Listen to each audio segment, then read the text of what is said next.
Hello, everybody, and welcome back. This is the beginning of another season for Strange Stories. Before, I had it named Strangeness, but this time I'm going to go ahead and make it Strange Stories, which that's what I actually did. I changed it over to Strange Stories since the last season I did. And I've been doing those episodes on Wonderful World of Weirdness, where originally it was on my other channel, Strange Stories. So what I basically did is made it the namesake for my old channel and added it to Wonderful World of Weirdness. And now I'm continuing Strange Stories from last year. And this time around, I'm not going to have Karma Love with me. She hasn't been able to make it to any of the shows here recently, so it's fine. I can do these on my own. I'm pretty good at doing that at this point now. So, with that being said, I wanted to welcome everybody to the show and let everybody know what the topics are going to be about tonight. If you've watched any of the previous shows, you pretty much know how all this goes. This goes according to more of the, I guess you could say, the paranormal, spiritual, whatever, the scary stuff when it comes to the stuff I put on there here on the Wonderful World of Weirdness here lately. I've been doing more things that pertain to esoteric and conspiracy topics, so I feel kind of good about getting back into more of the hauntings and stuff of that nature. Now, my topics for tonight are going to be concerning well, at first what I wanted to do is I wanted to do some stuff in Japan, so I'm going to be covering a lot of the things going on in Japan. At first I wanted to do just on, in this area I wanted to do just the suicide forest, but then I thought about it and I was like, you know what, I'm going to go ahead and just expand that and do Mount Fuji and add the suicide forest into it, so that when people hear the story, they hear the whole complete story about the mountain and everything that's going on there geographically, as well as some of the lore and the belief systems that they have in that area.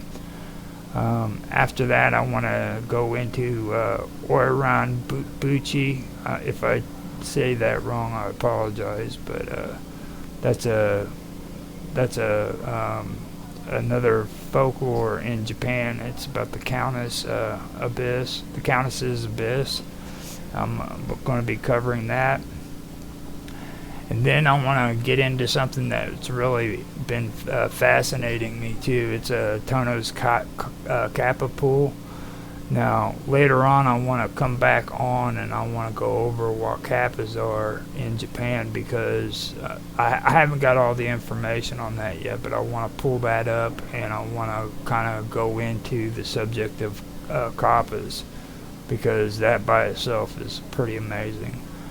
Now, like I said, my Japanese, I don't have any Japanese, so if I say these words wrong, I apologize for mangling the words up. So I'm going to say that ahead of time. Then after that, what I want to do is I want to go over the Kyoto tunnel, or Kyoto, and that'll pretty much cover it for tonight, but I did pull together a lot of good information on that, and like I said, we will be discussing Japan, and I want to do more of it, but this is, in my opinion, a good start when it comes to that. So with that being said, I want to go ahead and start out with Mount Fuji. Now, standing at 3,776 meters, Mount Fuji is the tallest peak in Japan. the result of volcanic activity that began approximately 100,000 years ago. Today, Mount Fuji and the surrounding areas are popular recreational destinations for hiking, camping, and relaxation. One of the country's most iconic symbols. Travelers come from across the world flocking to Suzuaka and Yamanashi prefectures to catch a glimpse of this awe-inspiring mountain. For the Japanese, however, Mount Fuji has long been a site of spiritual importance and a source of artistic inspiration. Over the centuries, the Japanese have forged a spiritual bond with the mountain. Legends has it that notable religious ascetic Hasegawa Kukagayo between 1541 and 1646 summited the mountain over 100 times. His feats led to the formation of Fuji-ko, a group of like-minded Mount Fuji worshippers. The sect built shrines, created rock monuments, and fasted to show their dedication.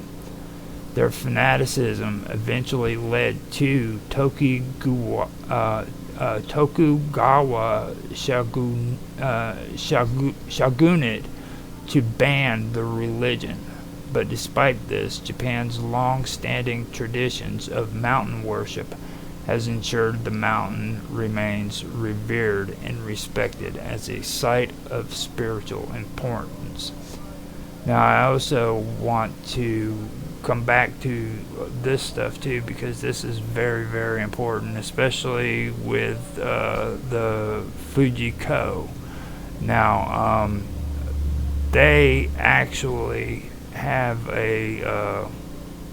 still have a religion, I believe, there in Japan that they do practice, and I do want to get into that and discuss it a lot more, because it's fascinating all on its own. So that's going to be something else that I am going to be getting into as well.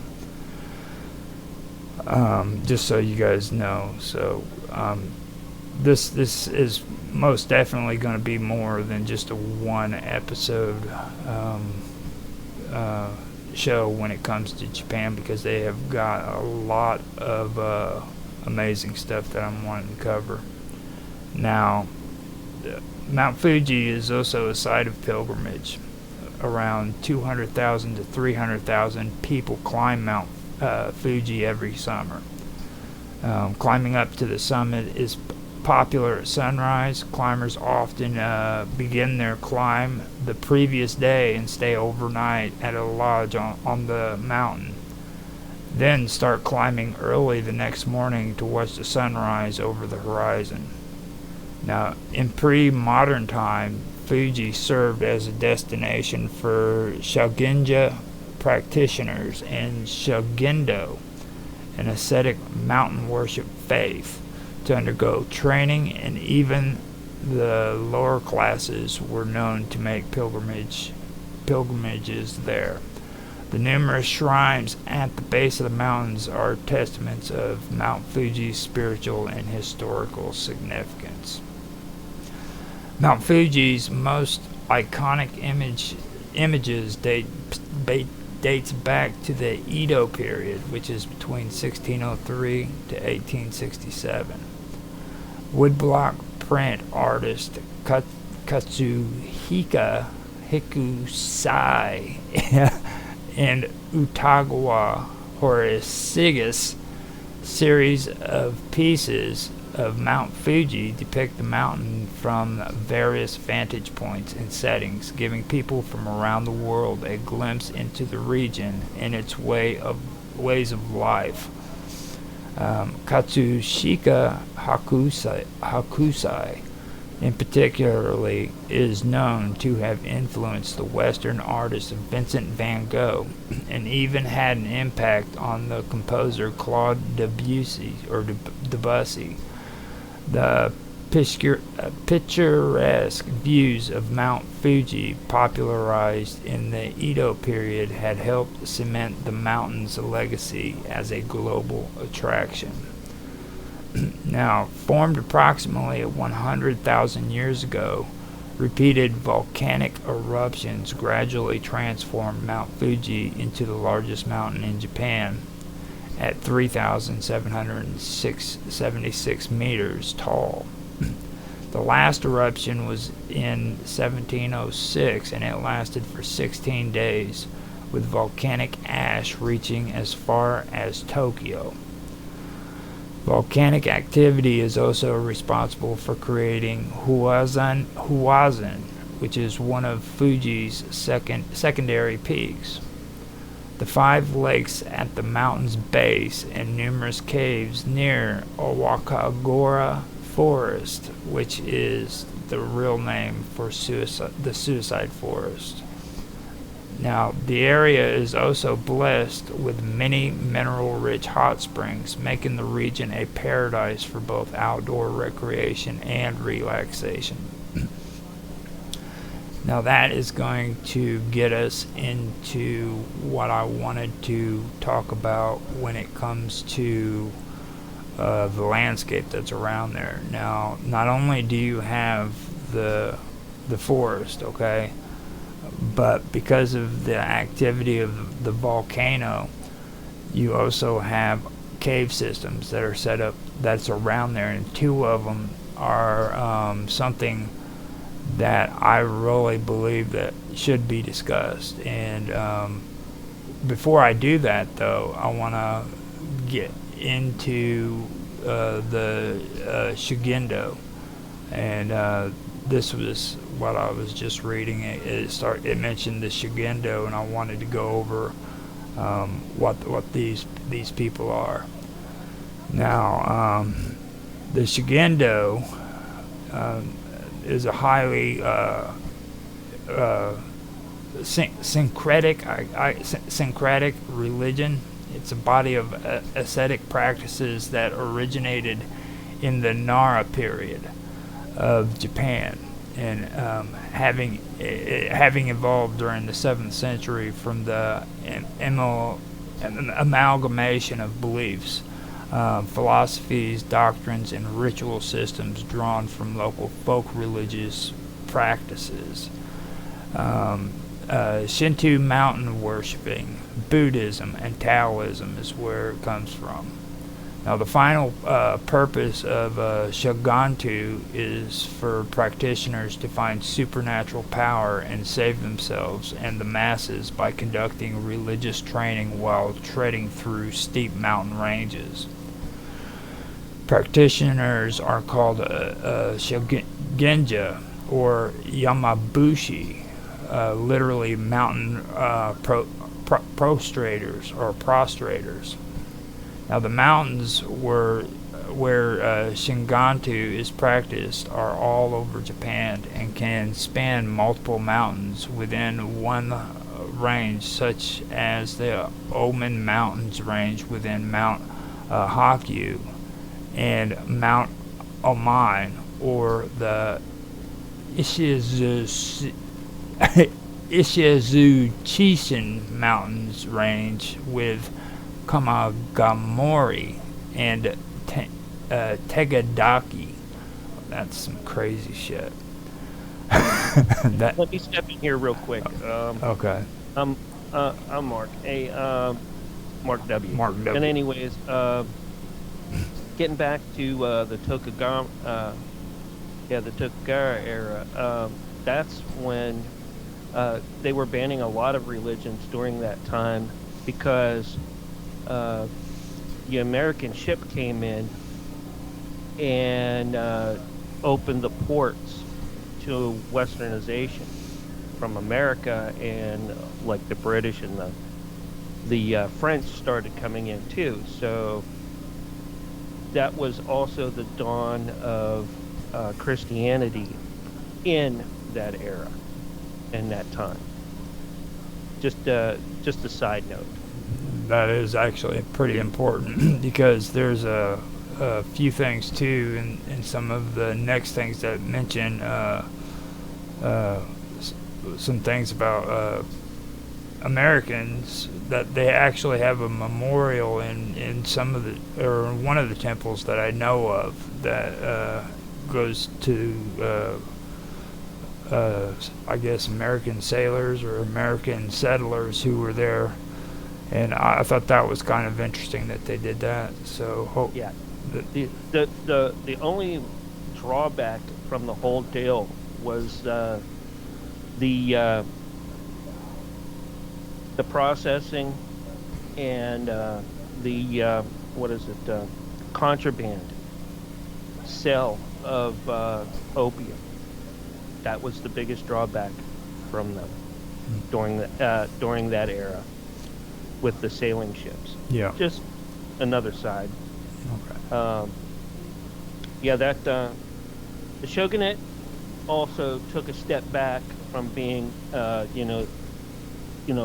kind of warlords to also pledging their complete allegiance to the emperor at the time too. So that made a huge difference in how people also practiced their religious beliefs as well as their social standing, where they stood socially. Yeah, and I knew that was very important in Japan too. Like that's especially with Hinduism, they kind of do that to where you're born at a social class and you don't graduate to the next level. You know what I mean? You stay where you're born. And I knew that was very important too in Japan. Like if you were born from a peasant family, you stayed a peasant for the rest of your life. You know, so that and I believe Buddhism is what actually started changing that belief system. I'm not quite sure on that entirely, but I'm pretty sure that in that region, Buddhism is what was kind of like their rebellion from that, from the Hindu faith and stuff. So, well, if you look at the Buddhism in that, it's very accepting to others, other religions, and that to bring them in. Yeah. All right. Sure, there's fanatics and groups within every organization. Yeah. So you're going to have that. That's why you had the what is it? Not can't think of it. I can see and picture the god that they want for destruction, but I can't remember right off the bat. Yeah. But that god was also a phase or a being part of the of Buddha as well. All right. They have a big thing for a big statue of that one in front of CERN. Yeah. Oh man. So Shigandu, the Shigandu worldview included a large pantheon of deities, which included Buddhist and Shinto figures. Some of the most important figures are the Tantric Buddhist figures of Fudo Mayu and Dionichi Nyorai. Now, other key figures are Gongen, which are considered to be the manifestation of Buddhas as Japanese kami. And then Zhao Gongen is one of the most important Gongen of Shingendo. Now, Shingendo evolved during the 7th century from the amalgamation of beliefs, philosophies, doctrines, and ritual systems drawn from local folk religious practices. Shinto mountain worship and Buddhism. The 7th century ascetics and mystics in no Gyoja is widely considered as the patriarch of Shugendu, having first organized Shugendu as a doctrine. Now, Shugendu literally means the path of training and testing, or the way of spiritual power through discipline. Shugendu practitioners are also said to be descendants of Koya Himjiri monks in the 8th and 9th century. Now, these were Japanese monks from Mount Koya who were sent to preach Buddhism around the country. They were the lowest caste inside the priest hierarchy of the Mount Koya temples and traveled while peddling for a living. That's who the Koya Hijiri were. So, did you want to say something? I heard you pop open there. No, that wasn't me. Oh, okay. Unless someone else popped in. Now, what I wanted to do there is I wanted to kind of bring an opening there with that, but I also wanted to get to the Nirasawa ice cave. Now, this is moving on from talking about the Shugendu, and I can get back to that later on, but I wanted to kind of make this a part of the whole Mount Fuji and kind of give you an idea of what's going on there. So with that being said, I wanted to get into the cave systems, which a lot of people don't hear about when it comes to Mount Fuji, but because of the volcanic activity that comes from Mount Fuji, it creates caverns and underneath the ground, okay, and there's like tons and tons of cavern systems down there. But the two that are most notably is one of them is Nirasawa, and that's an ice cave, and I want to bring that one up. But then there's another one that's not as much mentioned as that one, and it's called Fujiku, and that's a wind cave. So you have one cave that is an ice cave and another one that is a wind cave, and I want to kind of cover that and get that going and stuff. So I'm gonna go ahead and start reading that real quick and get going on that one. So this is the Nirasawa Ice Caves, and the Nirasawa Ice Cave is a frozen subterranean realm located in the heart of the Okagora Forest at the base of Mount Fuji that formed when nearby Mount Nagao erupted, or Nagawa erupted. Now, while you're in the area, they suggest that you check out Fujiku Wind Cave, which is nearby. Now, that one is that's what really gets me, is they're both real close to one another, and one's an ice cave as well as the other one being a wind cave. Now, that for me kind of brings out a little bit more on the whole spiritual side when it comes to Japanese, because you have one cave that is made of ice and it's freezing cold. The ice cave, now that was created after Mount Nagawa, which formed Mount Fuji's northwestern flank, erupted violently, and that happened in 864. Now, the lava hollowed out a vast underground cave. Temperatures drop steadily there as you make it down the stairs and through a dark tunnel when you go into it. Now, the ice pillars that form here grow bigger in the wintertime, and sometimes the stalactites and the stalagmites actually connect with one another. That's how cold it gets. Now, the cave temperatures hovers around 0 degrees Celsius, and I believe that would be maybe 3 degrees Fahrenheit. I'm not quite sure. I know it's right around in that area. I think there's like a 3-degree difference between Fahrenheit and 0 Celsius is 32 degrees. Is it 32? Okay. Yeah, because freezing temperature is 0 in centigrade. Okay, so it is 32 degrees in Fahrenheit. So then that's actually pretty cool, because they say that it actually stays that way in the summertime too, where when you go down there it's always cold. The cave temperature hovers right around that all year round.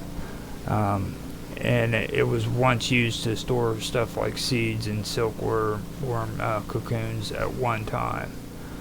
So that's one thing that I wanted to mention there. But then, like I said, just a little ways away from there, you have the Fugaku Wind Cave. Now it's the same way. It's a lava tube. It's in the northern foot of Mount Fuji, Japan. And it's the largest of several lava tubes that are found around the suicide forest. Now, the thing about this one is it came from the eruption of Mount Fuji in the 864 AD. And it brought huge lava flows, which created Lake Shoji and Lake Sai, of the five lakes for Fuji. Now they have the 5 lakes which are down below the mountain, and I haven't had enough time to really check them out, but I'm pretty sure that there's a meaning to it, because like Mount Fuji is real iconic, and people have been worshiping that mountain for a long time, so I'm sure the 5 lakes have something to do with some kind of divine meaning or divine essence, but I haven't been able to really get into it that deep yet.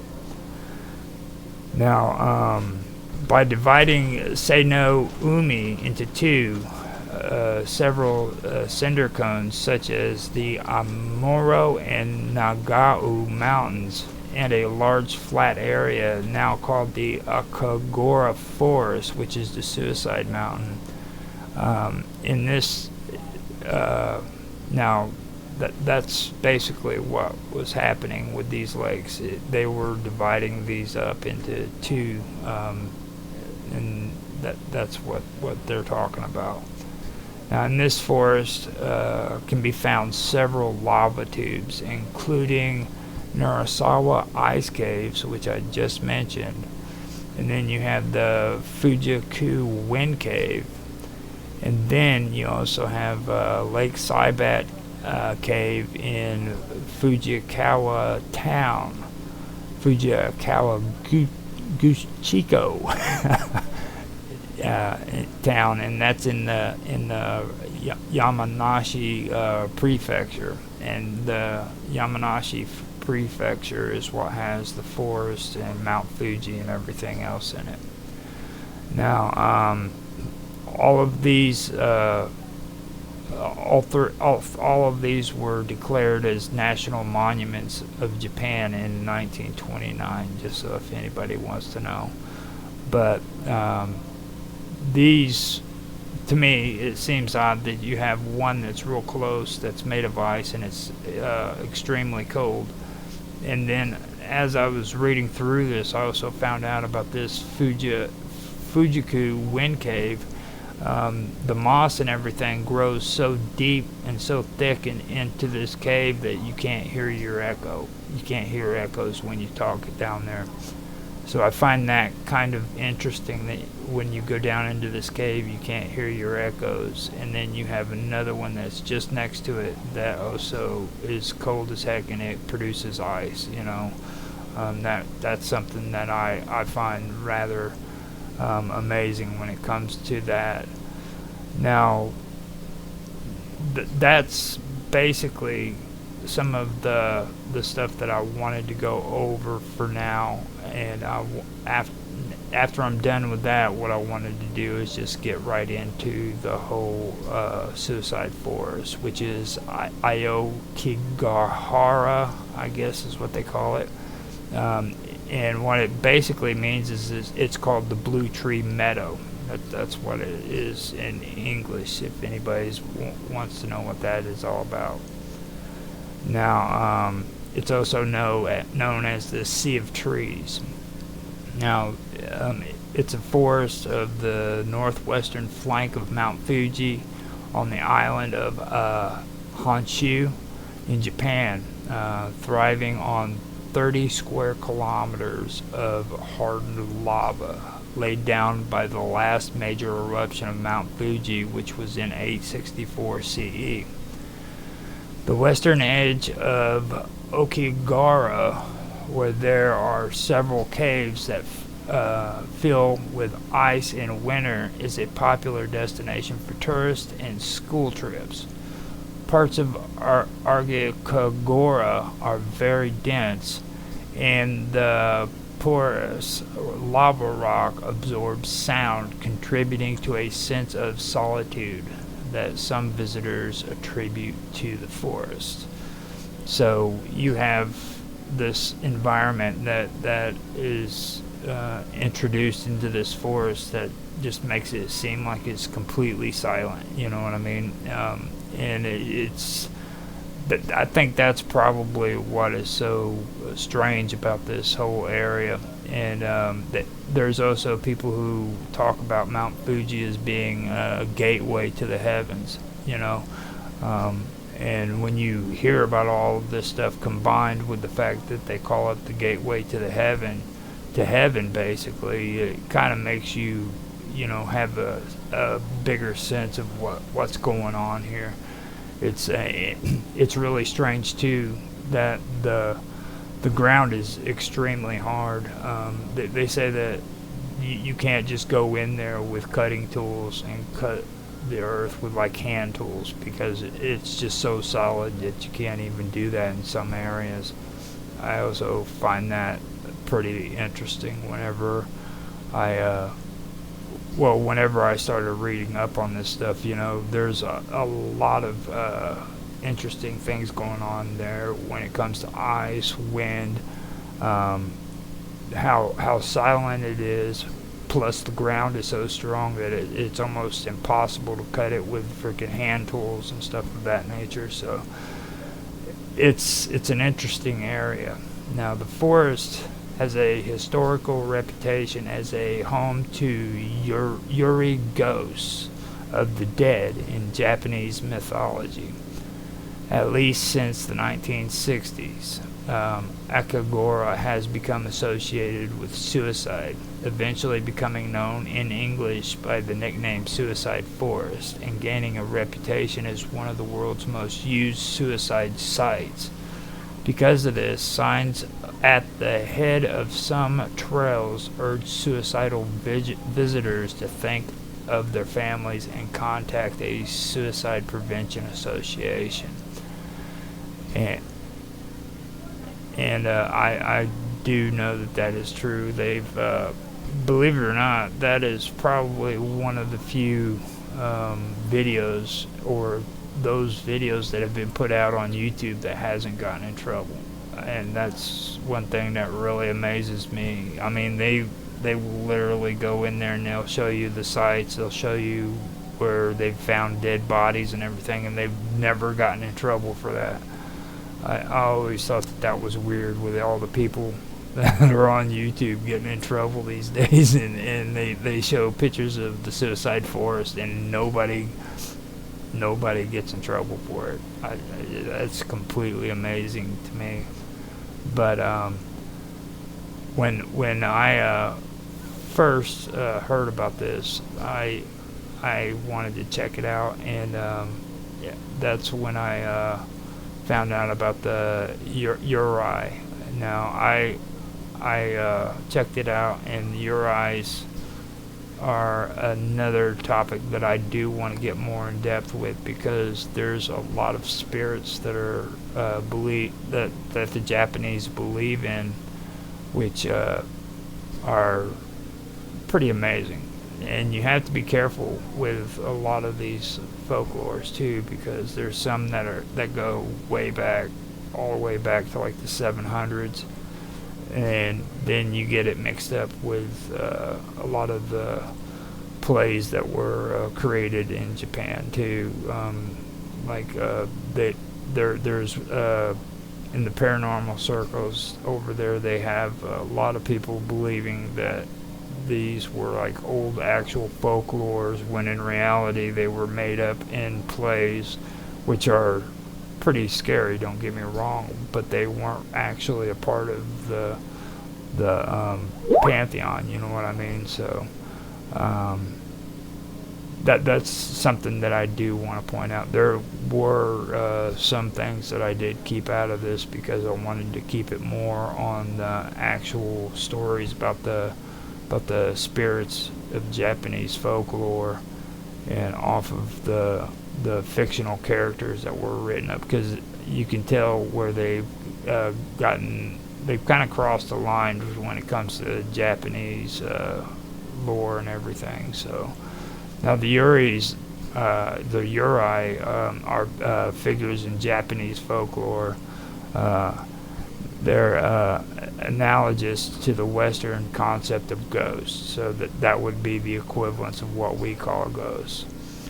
Now, the name consists of two kanji, meaning faith, or faint or dim, and rai, meaning soul or spirit.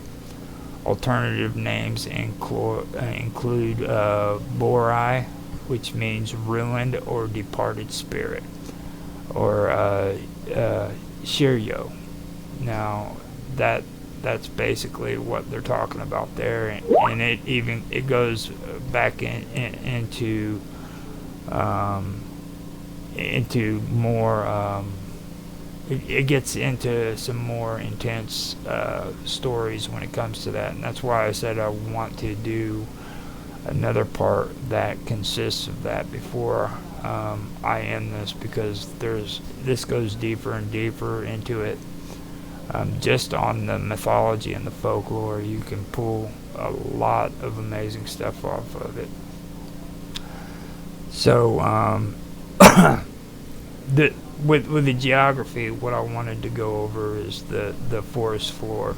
Now, the forest floor mostly consists of volcanic rock, and it has designated trails that lead to several tourist attractions, such as the Nurasawa ice caves, which I just mentioned, and the Fugaku wind caves.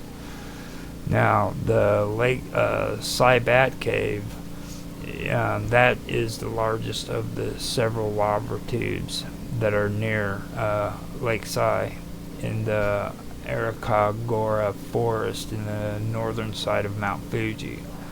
Now, it's known as a cave where visitors can observe the bats which live there. So you have a bat cave, you got a wind cave, and you got an ice cave, you know, which I think that's actually pretty cool. Other than the fact that you have to walk through a suicide forest to get to them, which is kind of odd there, but I've got to find out what Mark's doing here. He's okay, so that's what I wanted to do. Let me see how much time I actually put into that. I wanted to get that going on before I moved on to it. Now, if anybody has any more information that they want to talk about when it comes to Mount Fuji, feel free to write it into the comment section, and I will be more than happy to check it out and maybe share it on stream if you guys are watching. But like I said, I wanted to move on and get some things going on in here and get more of this going. Now, Mount Fuji, like I said, I'll come back to it and get it going more here later on, because there are some things, and there's other topics too that I do want to bring up, especially when it comes to this. I believe it's this next one. I am not. Yeah, actually, it could be. There was a really big.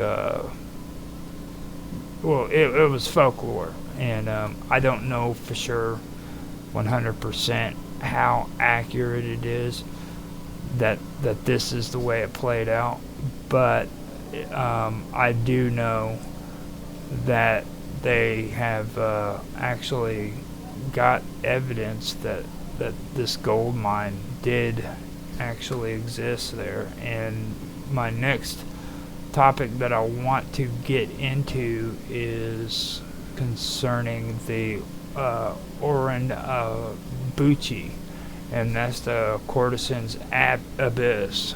Now, this is an interesting place, or an interesting folklore even, and this is taking place in the Yamanashi Prefecture. It's called the Oran Bucci, and what it is it tells a tale of betrayal and tragedy. Now, during the Edo period, miners lured courtesans to a bridge, and that was so they could throw them into a gorge to protect the secrecy of their gold mines. Now, supposedly the spirit of these courtesans are said to haunt the area. Their cries echo through the night. Now, the story is supposed to reflect the darker aspects of feudal Japan, where human lives were often sacrificed for wealth and power, which they constantly always, that was kind of like the common theme when it comes to reading a lot of this stuff. Now, visitors to Oranbuchi report ghostly apparitions and an overwhelming sense of dread. Now, Kurakawa Gold Mine is what this is all about.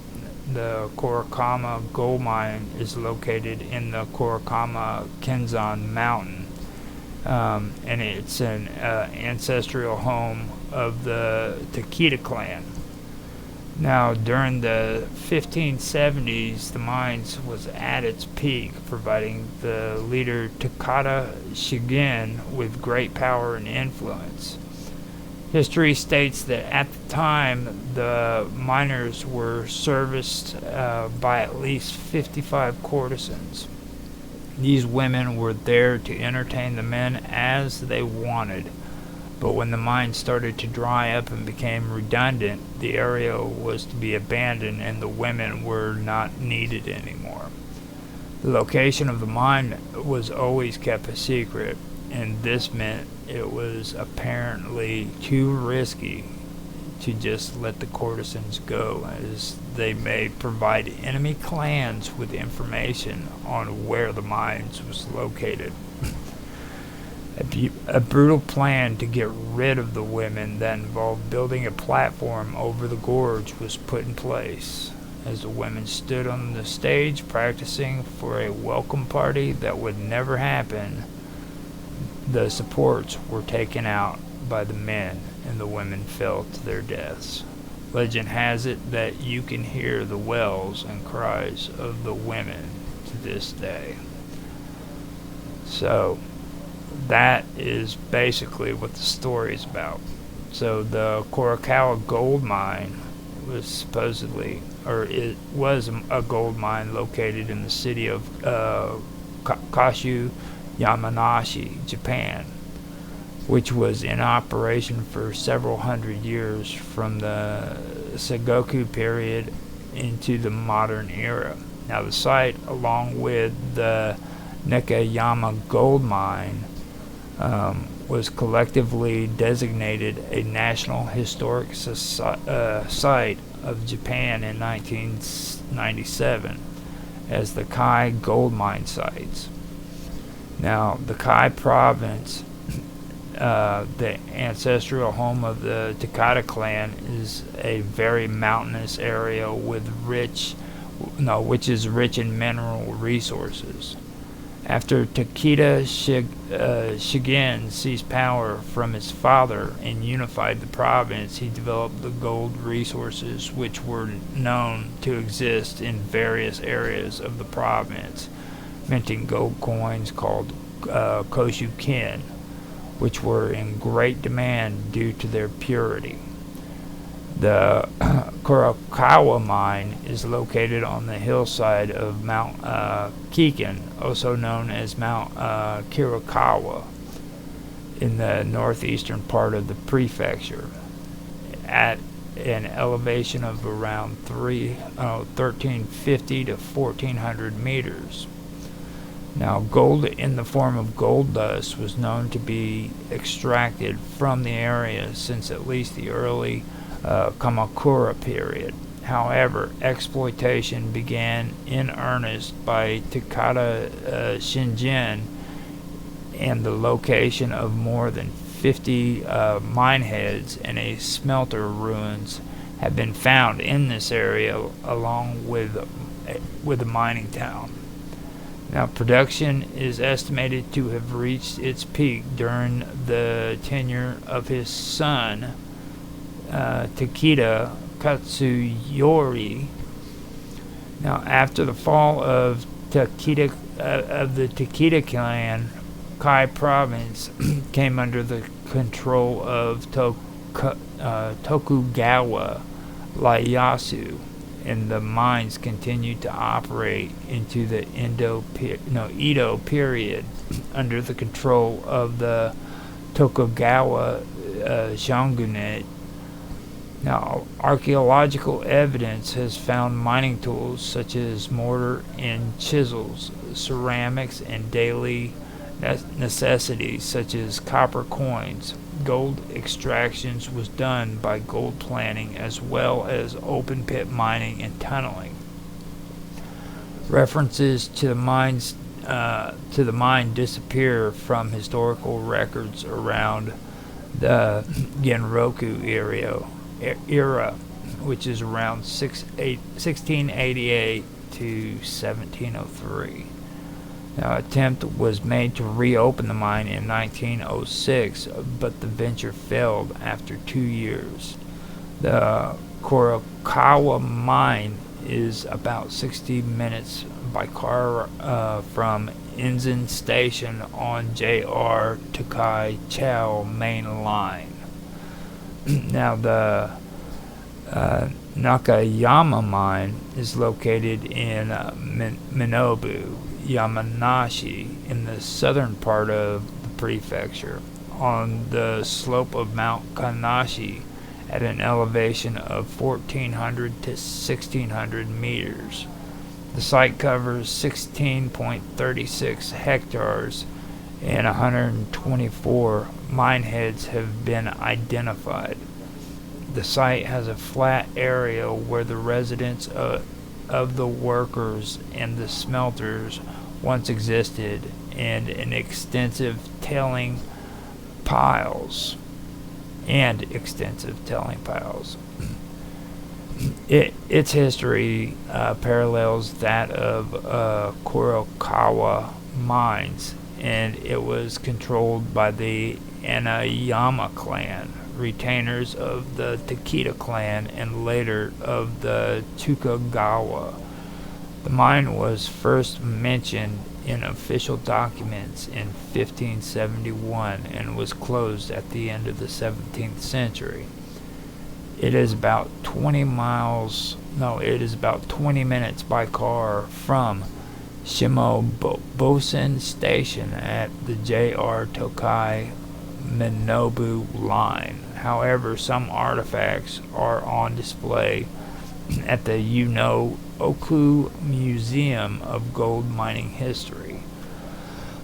Now, I know a lot of that was a little bit confusing, but the reason why I wanted to mention this was because, according to the folklore, they needed to hide the secret of these of this gold mine, and evidence has been found that this gold mine, even after the fall of the clan, which eventually fell, like I said, it was still being produced well after.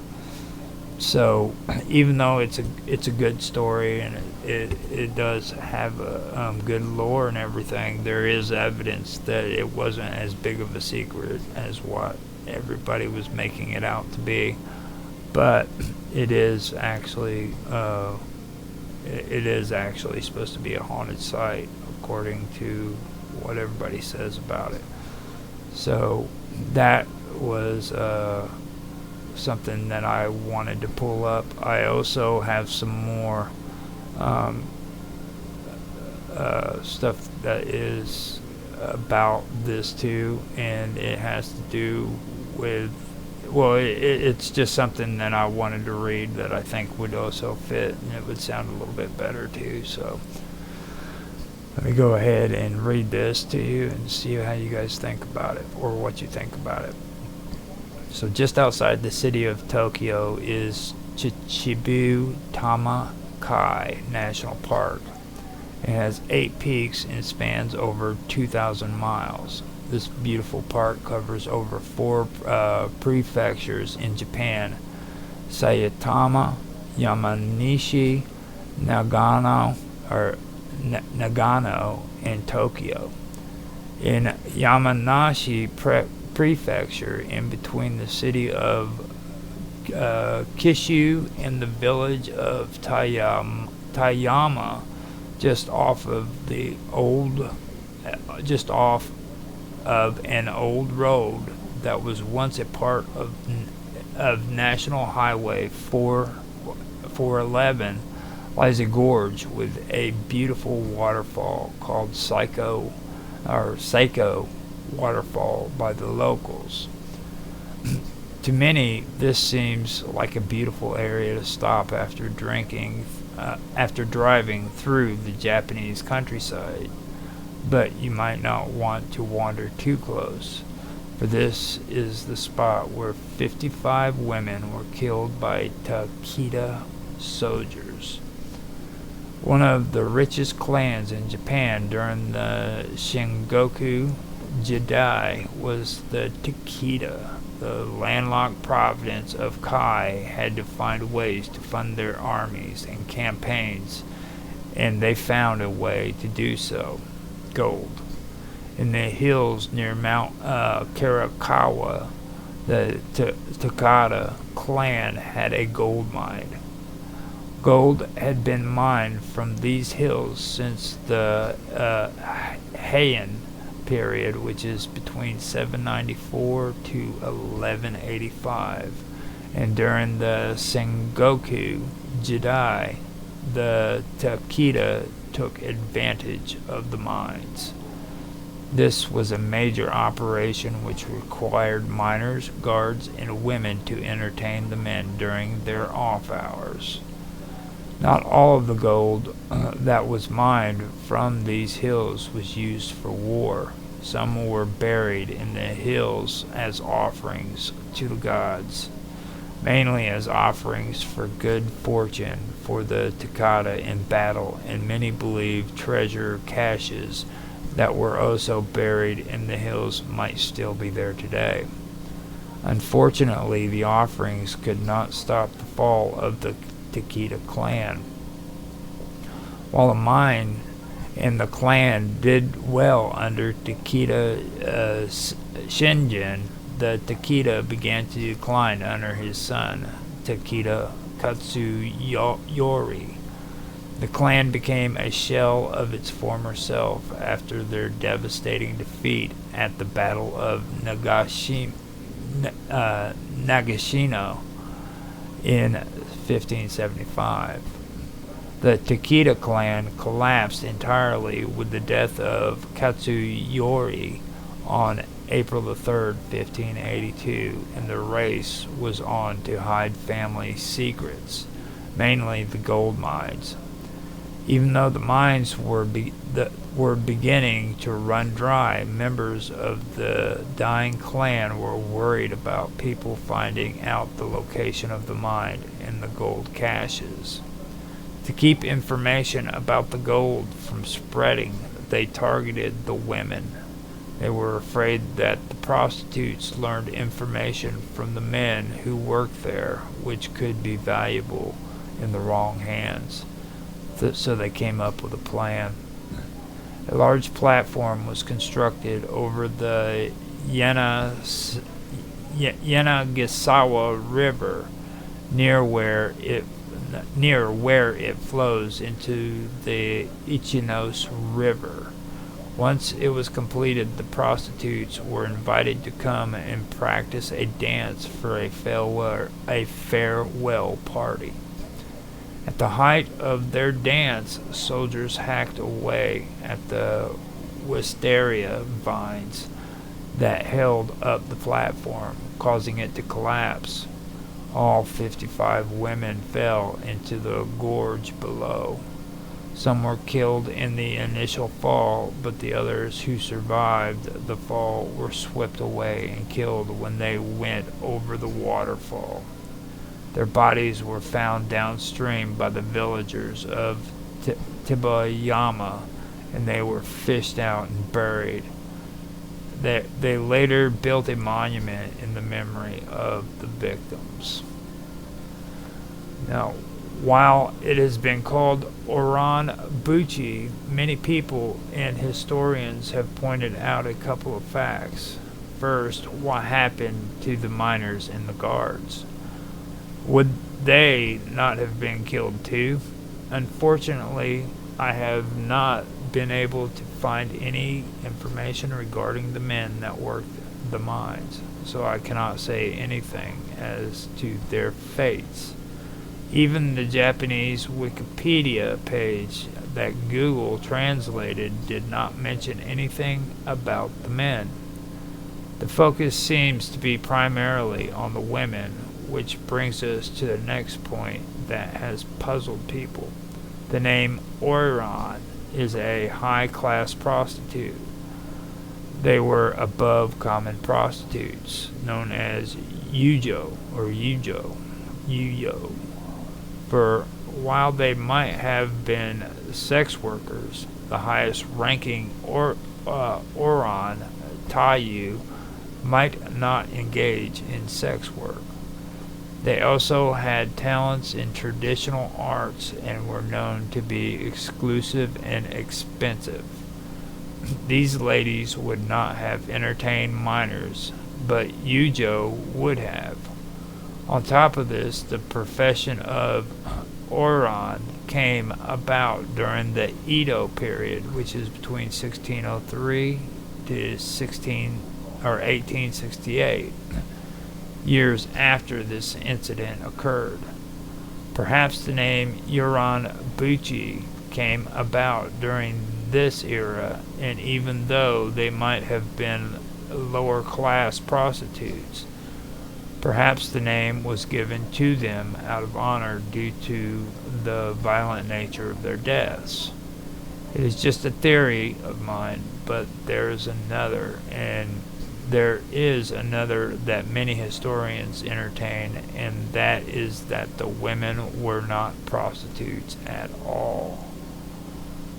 Under Takeda Shingen, the Takeda clan used female ninja to help gather information about their allies. This meant that these ladies not only had information on the enemies of the Takeda clan, but they had information on the Takeda clan as well. Now, historians have entertained the idea that the death of prostitutes might have actually been a cover for killing some of the female ninja that was under the employ of the Takeda clan.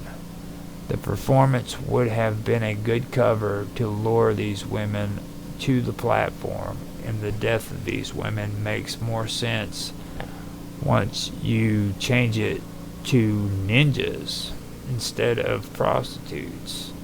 This is just a theory that has been proposed to explain the deaths of the women, but it still does not explain why the miners and guards were not killed. Now, Oranbuchi is considered one of Japan's most haunted places, much like what happened with Huchioji Castle, due to the instant of sudden death that happened at this location. The land has been imprinted by the spirits of those who have died. Most of the activities that have been reported here at this location have mainly occurred at night. The most common thing that most people experience here are the cries and screams of women falling to their deaths. Singing has also been heard on the bridge where the platform once stood, marking the women's final moments before they died. Those who are able to reach Oranbuchi are advised to go during the day because one could easily fall off the edge. This is another reason why men are cautious about going to this area. It is said that the vengeful spirits might retaliate against any men who dare come near the site by pushing them off the edge, making them experience the same fate as them. A sign stands near the bridge today as well as the monument, and even the sign is considered to be haunted. The sign tells the story about what happened at Oranbuchi, but according to legend, it is said that if you read the sign in its entirety, the curse will be placed upon the reader. I managed to find a picture of this sign on Google. Dare to read it? That's some crazy stuff. So, that is a story that I did want to share right there. I know that was kind of cheesy. It's like I said, a lot of archaeology and stuff has already been found out that shows that these mines had never been hidden. They were actually mined well after the legend, and there's just a lot of things that contradict it, but it's still a good story, and people do consider it to be haunted. So I'm not the one to say if it's real or not, or if it's actually haunted or anything, but you decide. If you I didn't want to just leave the whole story out, you know what I mean? So I did want to bring that into it.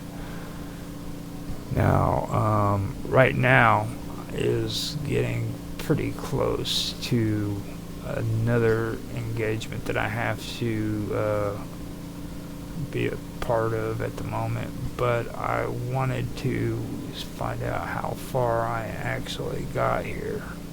Yeah, now see, I wanted to do the copper pools, and I could probably pull this off, but I am going to hold off on this and maybe come back to it later on. It'll give me some more time to pull up my information on some of the stuff, because I do want to I do want to get more into a lot of the ghostly apparitions and stuff that's mentioned into a lot of the stuff, like the Kappa monster is another one that I really do want to get into and kind of bring out as I go along with this. So it's like I said, this is going to be more than just a one episode series, because the Japanese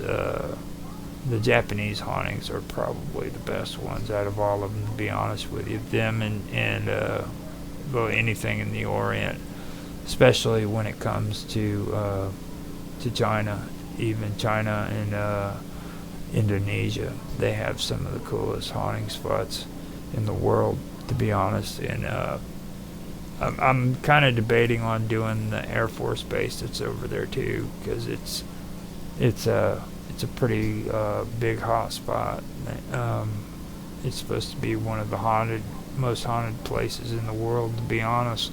So Maybe it'll give me a chance to regroup and get some of this stuff going. And I apologize about my bad reading. I do. This Japanese writing is horrible. This is almost as bad as Latin. If you guys have heard me read Latin, you know how bad I am at that. So, you still there, Mark?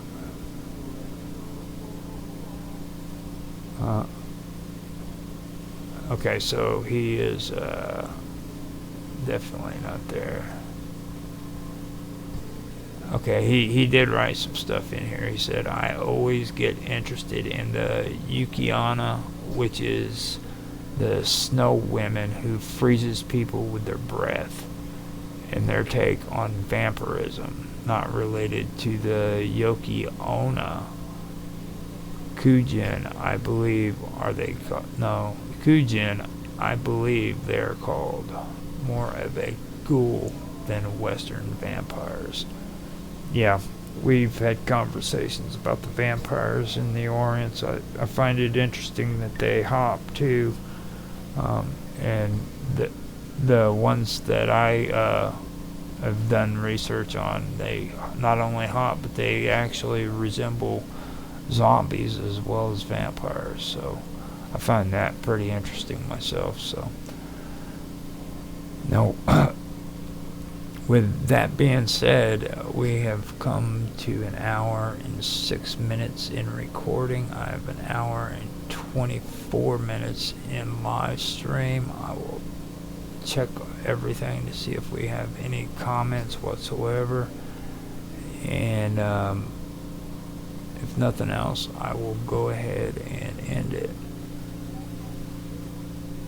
There we go. Anthony McDonnelly says hello from Dublin, Ireland, where it's lashing out.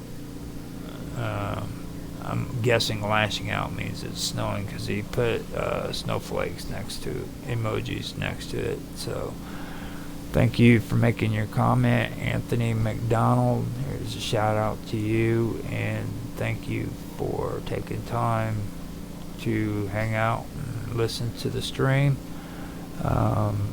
We haven't got any other comments by the looks of it, so I do have 2 viewers on